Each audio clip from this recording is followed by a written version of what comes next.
Here's the secret to avoid burnout is to make sure that you're not doing so much to where you can't recover from it.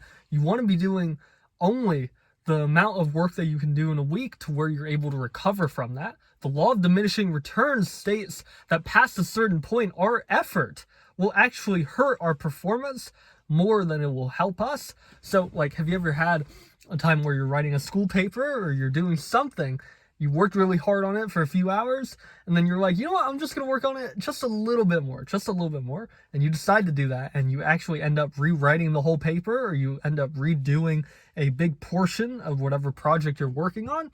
Well, that can all be avoided if you decide to stop earlier before decide to push on a little bit further, because our decision fatigue sets in, and that occurs when we've exhausted our mental capacity so much to where it just becomes harder to make good quality decisions.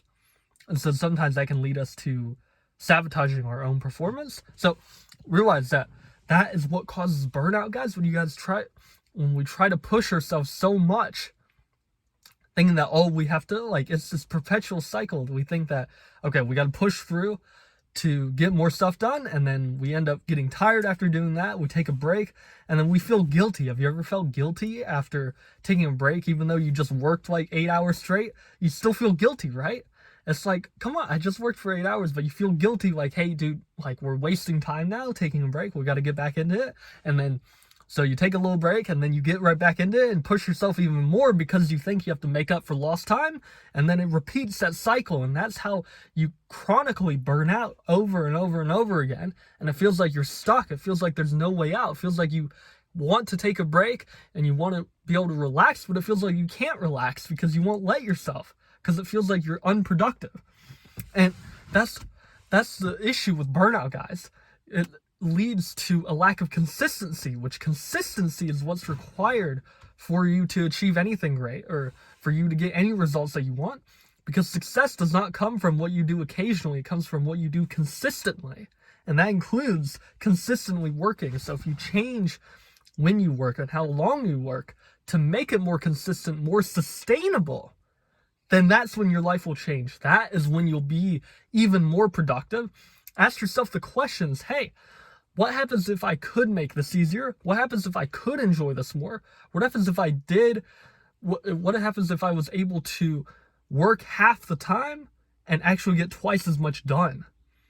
Just imagine that. If you asked yourself and if you found answers to those questions, how would that change your life? Ask and you shall receive. Ask the right questions and you'll get the right answers, because realize that winning a race comes from consistency. It doesn't come from just sprinting as soon as the start happens and just sprinting as hard as you can. It doesn't come from that. It comes from consistency. So make sure that what you're doing, you're able to stay consistent with it and sustainable. And if you're not sure how to do that, then I want you to watch my next video. It's going to be linked down below in the description. It's going to be basically a part 2 to this, but it's going to show you the key of consistency and how to be consistent and enjoy the process and enjoy the journey. So I hope this video helps you guys. Go watch the next part, and thank you so much for watching. I'll catch you guys in the next video. Take care.